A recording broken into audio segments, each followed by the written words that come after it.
Une petite capsule vidéo pour introduire au concept de relativité restreinte et relativité générale.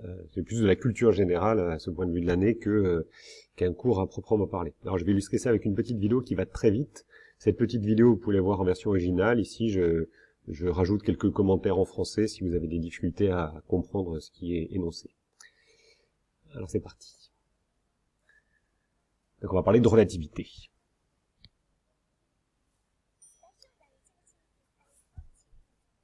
Alors le principe de la relativité va être basé sur deux principes, on va voir deux lois essentielles. La première, c'est celle qui est indiquée ici. Les lois de la physique sont les mêmes dans tous les référentiels galiléens. Alors ça veut dire, je vous rappelle qu'un référentiel galiléen, c'est un référentiel, deux référentiels sont galiléens s'ils sont en mouvement rectiligne uniforme les uns par rapport aux autres. Et donc dans deux référentiels galiléens, les mouvements seront identiques. Par exemple, ici on voit une personne qui va être immobile par rapport au sol, une personne qui va être sur un chariot qui se déplace de manière rectiligne et uniforme par rapport au sol. Si ces deux personnes lancent une balle, la balle va tomber de la même manière. Ça sera vrai aussi sur une fusée qui se déplacerait en mouvement rectiligne uniforme par rapport aux autres, ou sur une autre planète par exemple. C'est ce qu'on appelle la relativité du mouvement. Cette relativité du mouvement, vous l'éprouvez aussi quand vous êtes par exemple dans un système en mouvement. Ici on parle d'un train, mais ça pourrait être un avion. Quand on jette une balle, le mouvement de la balle ne dépend pas du mouvement du référentiel. C'est-à-dire qu'on peut pas savoir, le mouvement va pas changer, que le train soit en mouvement par rapport au quai ou que le mouvement du train soit immobile. Donc le mouvement d'un objet dans un référentiel galiléen est le même, quel que soit le référentiel galiléen dont il est question.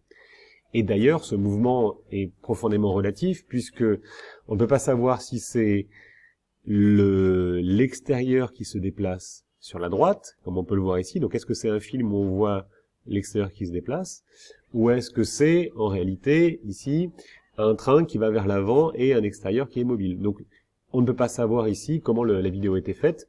Et sur Terre c'est un peu la même chose, puisque sur Terre nous sommes sur une planète qui tourne sur elle-même et qui se déplace par rapport au Soleil de plus de 100 000 km/h. Donc on est...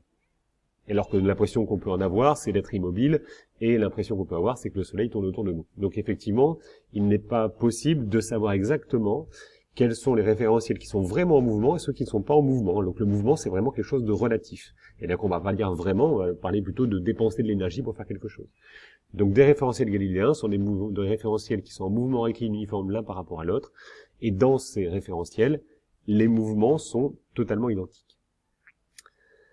Alors par exemple, si on prend un exemple de la vie quotidienne, si on est dans une voiture qui se déplace à 100 km/h, et que de cette voiture on jette une canette à 30 km/h, la canette par rapport au sol va se déplacer donc à 130 km/h, et donc un observateur qui serait posé par rapport au sol verrait la canette aller à 130 km/h. En fait, cette canette bénéficie de l'énergie qui a été donnée par la force exercée par le personnage, mais également de l'énergie apportée par le système en mouvement, donc il obtient une vitesse plus importante, 130 km/h. À l'inverse, si on jette la canette à l'arrière, cette fois-ci, cette canette, elle va, par rapport à l'observateur, elle va continuer à avancer, puisque elle allait à 100 km/h, on lui a retranché 30 km/h, donc elle va se déplacer plus qu'à 70 km/h, donc elle va continuer à avancer par rapport à la voiture, mais moins vite. Donc pour un observateur, la canette aura une vitesse qui ira dans ce sens, et qui ira à 70 km/h.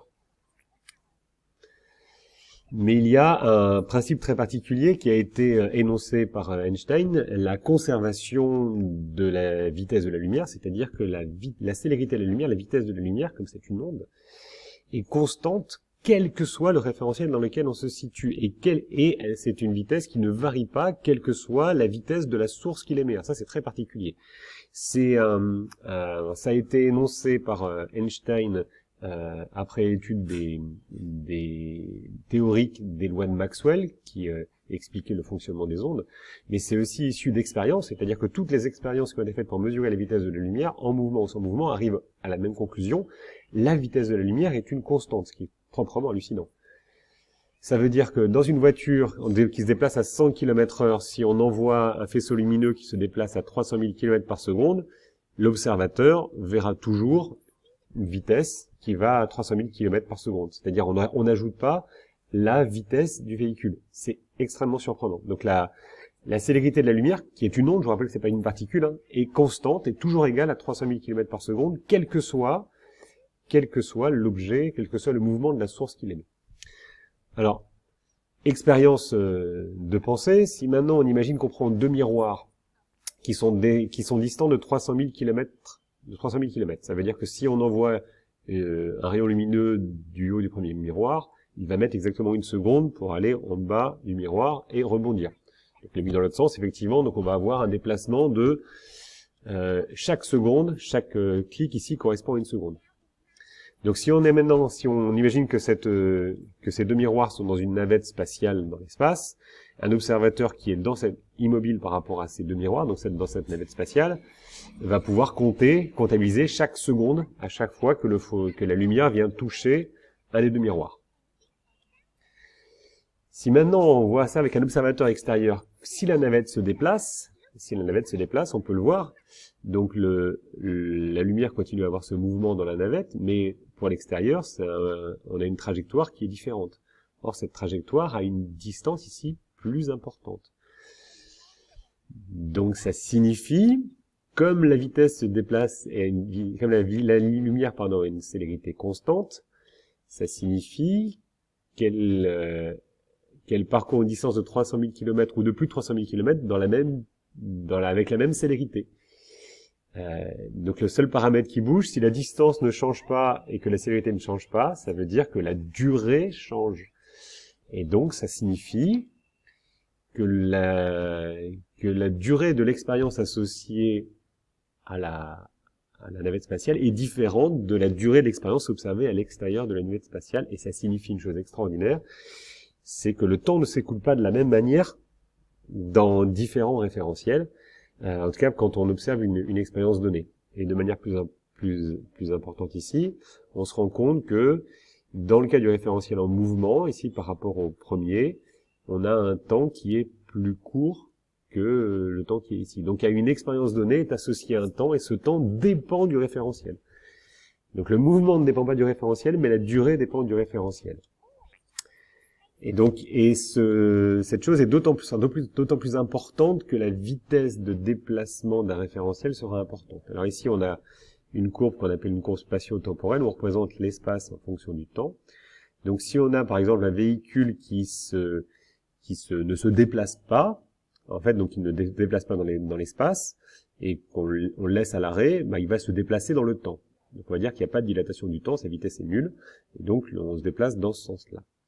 Si par contre le véhicule se met à bouger, quand il se met à bouger, donc il va se déplacer dans l'espace, et il va se déplacer moins vite dans le temps, puisqu'on a vu que le déplacement dans l'espace diminuait la vitesse de défilement du temps. Et si cet objet atteint la vitesse de la lumière, il va se déplacer dans l'espace très vite, mais par contre, il va plus se déplacer dans le temps, et donc, par exemple, la lumière, quand elle se déplace, ça c'est absolument extraordinaire, quand on se déplace à la vitesse de la lumière, le temps ne s'écoule plus. C'est vrai pour les photons, bien évidemment, on n'a pas de fusées qui vont à cette vitesse-là. Ce paramètre qui peut paraître incroyable a été mesuré dans des avions avec des horloges atomiques en déplacement, et on montrait que effectivement les horloges atomiques en déplacement dans l'avion se déplaçaient le temps s'écoulait plus lentement dans cet avion que sur Terre. Alors ça se joue à la nanoseconde, hein, on est c'est très faible. Et en fait, si on ne tient pas compte de la dilatation du temps dans les satellites GPS qui tournent autour de la Terre, si on ne tenait pas compte de cette relativité du temps, nos téléphones portables ne pourraient pas indiquer les positions GPS de nos téléphones. C'est-à-dire que c'est un phénomène qui existe, que vous et moi n'avons jamais rencontré parce qu'on ne se déplace pas à ces vitesses-là, mais plus on se déplace rapidement, et plus il y a un phénomène de variation du temps, de dilatation du temps.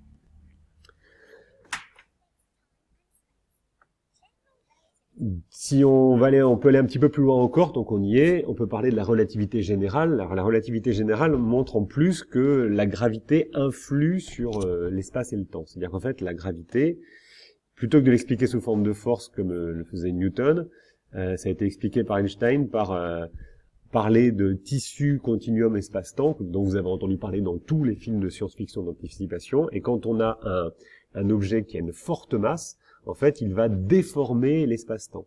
Donc déformer l'espace-temps, ça veut dire qu'ici, on donne des courbures à l'espace-temps. Donc si on donne une courbure à l'espace-temps, la balle qui est ici va pouvoir... On comprend pourquoi elle tombe sur Terre, elle suit la courbure. Quand on est à proximité, il n'y a plus de modification du temps, mais quand on s'éloigne, il va y avoir une modification du temps. Et si on envoie... Et si donc on a des objets qui sont en mouvement, comme la Lune par exemple, en fait la Lune va se déplacer dans cet espace-temps par rapport à la Terre, et même la lumière peut se déplacer dans cet espace-temps, alors que la lumière, je vous rappelle, n'a pas de masse. Donc la relativité générale est basée sur le fait que qu'on parle de gravité ou d'accélération, c'est la même chose, c'est-à-dire qu'il n'y a pas moyen de savoir. Là ici on a un petit bonhomme qui est en train de tomber en chute libre. Ici, on a un spationaute qui est immobile. Et dans les deux cas, si les deux jettent une balle, en fait, la balle va tomber ici à la même vitesse que le petit bonhomme. Donc, elle va jamais toucher le sol puisqu'elle est en chute libre, avec la même vitesse que ce petit bonhomme qui est ici. Et ici, elle va pas tomber puisque le bonhomme ici est dans l'espace et il est soumis à aucune force. Donc, qu'on soit en train de tomber avec l'accélération de pesanteur ou qu'on soit complètement immobile, de la même manière, il n'y a pas de modification. Et de la même manière, si on est immobile dans un champ de gravité ou si on est en déplacement avec une accélération qui est égale à celle de la gravité, et donc je vais remettre la tombée de la balle, donc on va avoir exactement la même expérience. Donc ça, c'est la relativité générale. La relativité générale nous dit que être en accélération ou être soumis à une force de gravité, c'est exactement la même chose. Conclusion. La relativité des référentiels nous dit que si on est dans des référentiels qui sont en mouvement rectiligne uniforme les uns par rapport aux autres, les mouvements sont décrits de la même manière, donc il n'y a pas de modification des mouvements. La relativité restreinte nous dit que comme la célérité de la lumière est constante, puisque ce n'est pas une particule mais une onde, c'est quelque chose de très particulier, ça implique que le temps peut s'écouler de manière différente dans les différents référentiels.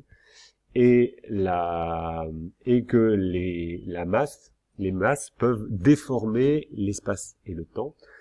Et enfin, dernière chose, qu'on soit soumis à une force de gravité ou qu'on soit en train de tomber, les phénomènes sont exactement identiques.